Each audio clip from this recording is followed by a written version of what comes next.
everyone. Welcome back to the Talk of Fame podcast. My name is Kylie Montigny, and I hope everyone is enjoying their day whenever you're listening. And today's guest on Talk of Fame is CJ Scarlet. CJ is doing so many things, which includes being a badass grandma, a danger expert, and best-selling author. She's a survivor of childhood molestations and sexual assault as a college freshman, offering her the invaluable perspective of a crime victim. She served as the executive director of a child advocacy center for abused children and as a director of victims issues for the North Carolina Attorney General's office. So when it comes to discussing abuse and danger, she's also considered an expert, which I would never call myself an expert in those type of things.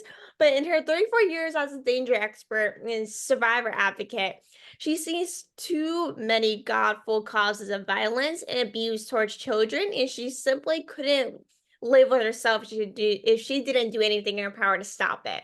CJ just released a brand new book earlier this year called Raising Badass Kids, A Savvy Parent's Guide to Predator-Proofing Tweens and Teens.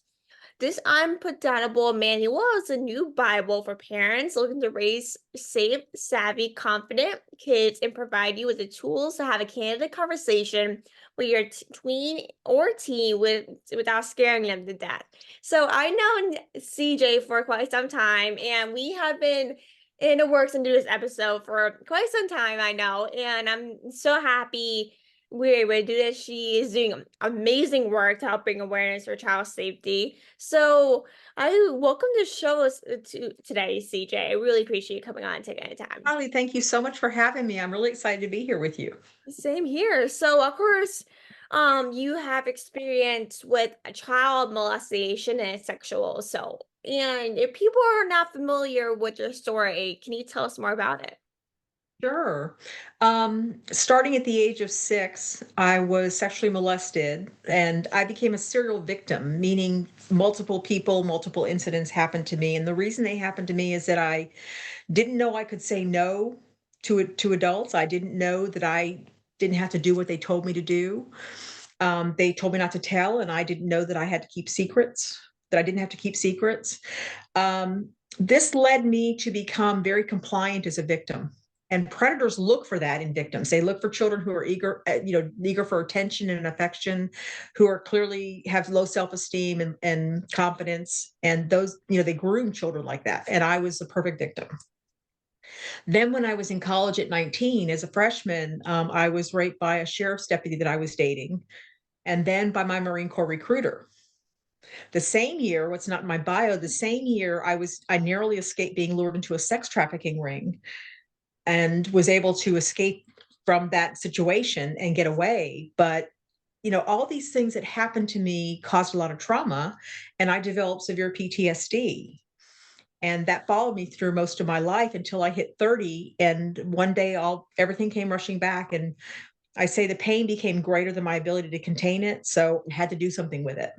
And I could choose either to go back into denial or I could deal with the trauma.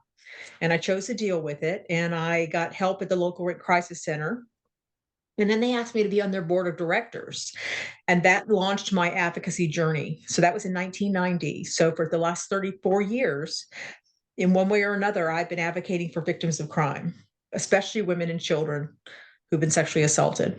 Oh my gosh, that's awesome. Like I know you told me this story a couple of times before, and it really keeps me like surprised every single time. It's really a story that really needs to be talked about. I know a lot of people don't really know how to identify abuse or sexual assault or molestation or whatever that case may be. I know a lot of people don't really know what it is or how can they identify the situation, if that makes sense. They identify if their child's being abused or if they themselves are in a situation where they might be in danger. Yeah, like because they don't know. How did you kind of from your personal experience identify those situations?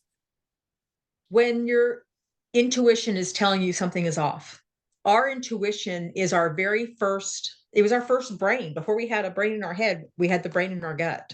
It Mhm. literally is a second brain. It was the first brain. And our intuition will go off when we're in a situation where we feel uncomfortable or scared. And a lot of times we've been raised to make nice and to make people around us comfortable. We'll squash our intuition down and say, oh, I'm sure he didn't mean that. Or I'm sure that the way he looked at me was not inappropriate. I'm just being oversensitive. We talk ourselves out of trusting our intuition.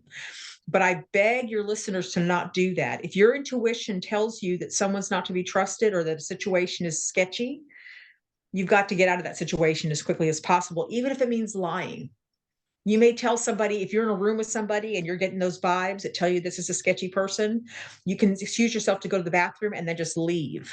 You can tell them you got to get your purse and get something out of your purse and then just leave. You don't owe it to them to make excuses or apologize. You can lie and say, I've got to get home because I've got a test tomorrow. Whatever you need to do to get out of that situation, but do heed your intuition. That is such a great point. I'm really glad that you brought that up. Because of course, I personally, I'm sure everyone as well that is listening has dealt with the moments where, like, okay, like, am I getting a vibe from this person, or do I feel sort of, let's just say, comfortable with this person? If I don't, then you will know. Like, I had gut feelings, and if I felt comfortable with this person, or when I'm working, or if do I see this person doing something, you can really trust an instant that one saying, okay, don't go by this person. This person you see is sketchy. Like you just know. You And do. with your experiences, like how did they kind of change your view on like sexual assault and molestation? I, it's interesting because children's experiences, they assume the whole world is like what their experience is. So I thought this was normal, what was happening to me. I mean, I knew I was uncomfortable and I didn't like it, but I thought this was happening to everybody. Yeah. And nobody talked about it. So I didn't know that my experience was unusual. It actually wasn't that unusual because there's a very high incidence of child sexual abuse. But as I became an advocate and began to understand the scope of the problem, that really opened my eyes. I mean, they say 1 in 4 girls, 1 in 4 women will be sexually assaulted during their lifetime, and they estimate like 1 in 6 men, or some say 1 in 20 men, but I'm finding it to be much more frequent among the men than people, gauge. But a lot of survivors never tell. So Mm. the numbers are kind of all over the place. But every time I give a presentation, people come up to me from the back of the room and tell me their experiences. And almost every woman I know, and I have a very large network, and a lot of the men I know have had some sort of experience that was inappropriate. So, learning what the stats are, learning people's personal experiences really opened my eyes to the scope of the problem and made me even more committed to doing something to combat it. Like because I know like a lot of people when they experience something like that, they are oftentimes like don't know what that they didn't know what sort of that meant or what it was, because I know a lot of people don't really know what those things are, or they just like they know what it is but they just don't want to admit it. And when they do admit it, they oftentimes feel ashamed that it happened, and like they just don't want to feel judged. Like was that kind of how you felt during that time, or was it completely opposite? I was very ashamed. And the reason I felt so much shame is that I had the very sad and mistaken belief that there was something wrong with me, something inherently wrong with me that made good people do bad things.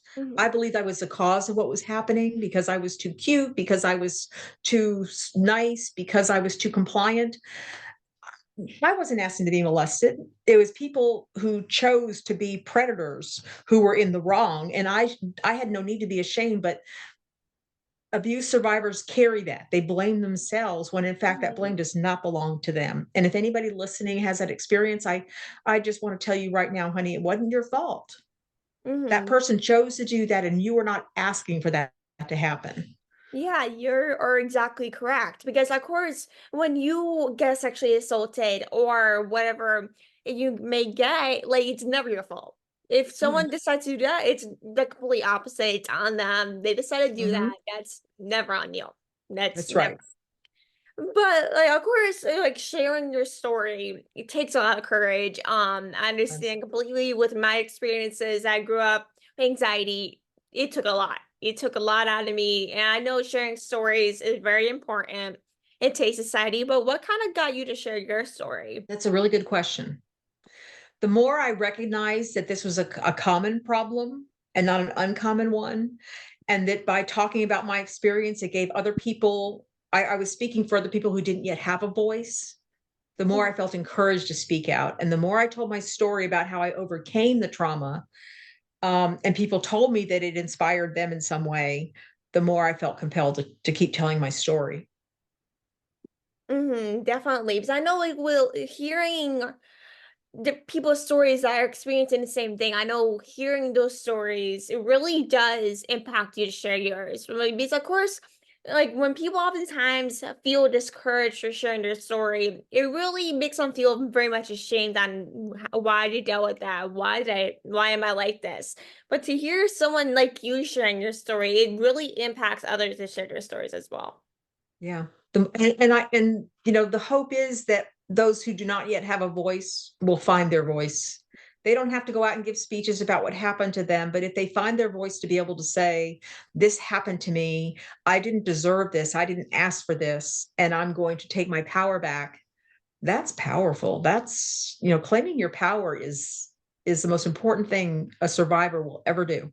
Definitely. You're so right. And I once I thought this question, I was like, I have to ask them because I have no idea how this usually works and how it causes it. But what usually causes violence and abuse towards children? Because I know tons of children get abused or violent every single day. What's your opinion kind of on that? Well, I that's a really important question. And I was so curious about the answer that I literally went to college and got a master's degree in human violence, trying to understand how people could do the things they do to each other. And a big part of that is that it's generational violence. And so it's done to them, so they do it to others. Because when someone's victimized, they can choose to stay a victim, become a perpetrator, or overcome it. And too many choose to be the perpetrators because their pain, their hurt, their trauma of their own causes them to do that. And in some cases, I think there's even genetic component where they may just be born as a psychopath or a sociopath that leads them to have no compunction about hurting somebody else. I think underneath it all is, I don't know if I believe in evil. I don't know that I believe evil exists as a thing so much as people are shaped by their environment and by their nurturing who make bad choices in conjunction with those that lead them to hurt other people. A It's lot of ignorance, a lot of fear, lack of love, a lot of self-hatred, a lot of hatred toward others. That's usually what the cause is. And I really found that usually the most people that do violence or do anything to children or even adults is what they experience when they're young or even have dealing with mental health is what I found. Mhm. In most people that do these things, is of course, people when they see these certain things happening when they're a child, they oftentimes take that on to when they're adult and to do it to other people as Act it out. And some try to use that as an excuse to mitigate what they do, but at some point you grow up and you become an adult and you have the ability to make a choice to act differently. And a lot of people don't make that positive choice. They choose to give in to their fear or anger or need to victimize somebody. It's tragic. It's absolutely tragic. But You're people, so it's interesting because people believe that child abuse and bullying and trafficking, those are intractable problems that can't be solved. And I disagree. I think that there's a lot that can be done to break that generational cycle of violence. To teach children and parents have a lot more power than they realize to take steps to protect the kids. right. That's And some crazy. people would come back and say, well, it shouldn't be on the kids to protect themselves. It should be on the predators to not do it. Well, let's be realistic here. We're not going to change the predators, but we can teach the kids and give them the knowledge and the tools and the skills and the armor to protect themselves by teaching them about intuition and boundaries and how to defend themselves physically if they have to. Teaching them what grooming looks like and how to say no to adults and other kids who are dangerous to them. There's Mhm. so much that can be done. So I refuse to accept the status quo that says this is an intractable problem. And I totally get that because, of course, not a lot of people know what grooming or those things are. Mhm. until maybe they discuss it, say, okay, this person did this to me. Like, what does that mean? Like, of course, some kids don't know what those mean or even realize that's happening. So oftentimes I'm a big Law and Order SVU fan, so I love like Mhm. those type of things. And whoever like watches Law and Order SVU knows that watching those things about grooming, sexual violence, and those sort of things know kind of what it looks like and kind of get a sense of, okay, like, is this actually what grooming or sexual violence is? And I know a lot of parents teach their kids about these topics, but sometimes you just don't expect it to happen to you, especially. Yeah. And a lot of parents are teaching their kids about stranger danger when in fact strangers are responsible for less than 7% of crimes against kids. So they're Mm-hmm. teaching them to mistrust the wrong people. Online certainly strangers are a huge danger, but in real life it's the scoutmasters and the coaches and the ministers and the babysitter, and I mean it's people the kids know that Yeah, are the greatest threat to them and other definitely. kids. That's child juvenile and juvenile sex crimes are very common. A child's more likely to be molested by an older kid than by a parent. Really?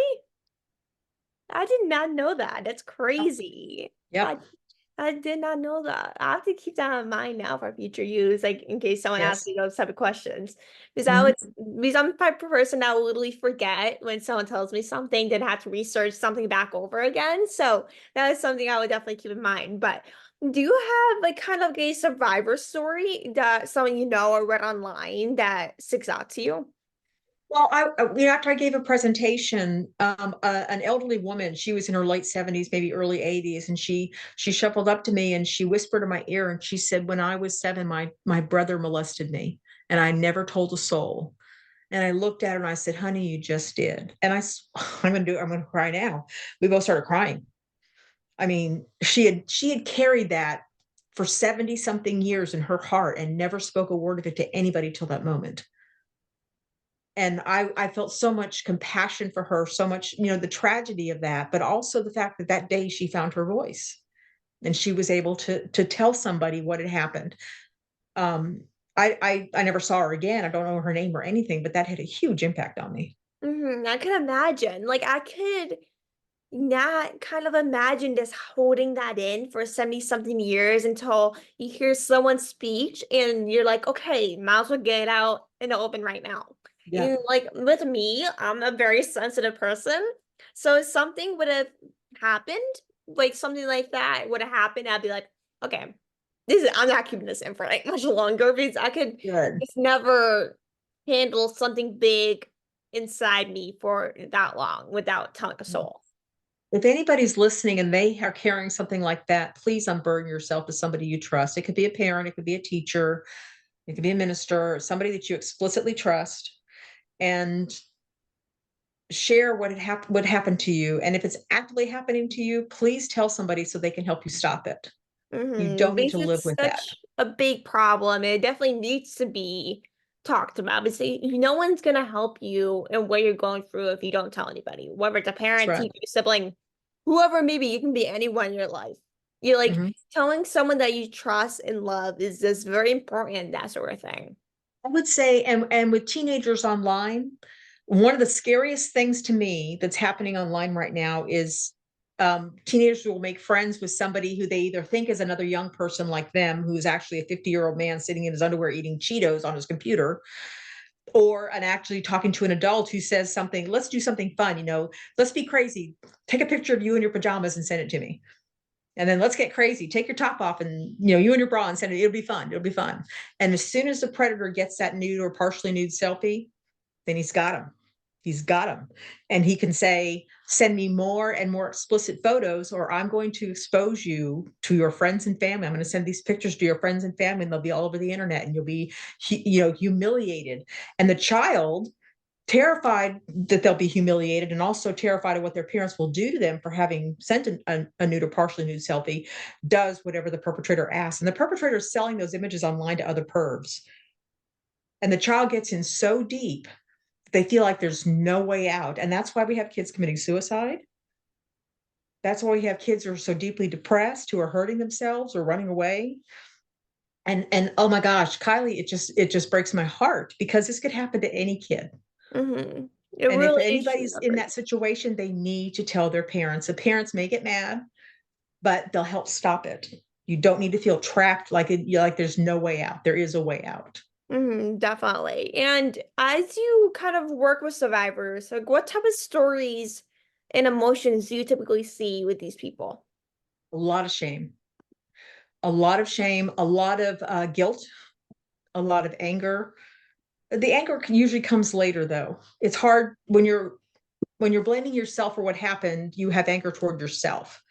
It's a more advanced step to become angry at the perpetrator, because then you have to admit that it wasn't your fault. And for a child, that's scary. Imagine a parent is molesting a child. The child is dependent on that parent for love and affection and food and housing and everything like that. They can't afford to admit their parent would do something that awful, so they make up a story with themselves at the center as the problem.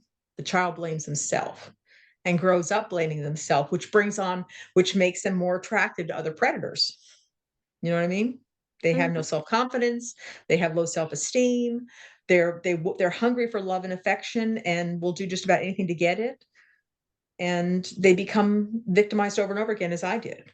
Because I know a lot of people I may not know, but a lot of people that sometimes would want love and attention, even from strangers online. Like they might Yeah. want to be like, okay, you want to come over even though you don't know them, you know? Like Yep. sometimes Yep. they just do anything for love and attention, even when they're Hmm. alone and depressed. And they may be at school, they may be being bullied, they may be feel lonely, like they don't have any friends at school or only have a couple friends at school. So when somebody comes online and says, I think you're cool, I think you're funny, I think you're smart, well, that makes them feel really good about themselves. So they trust this person and look up to this person and want their approval.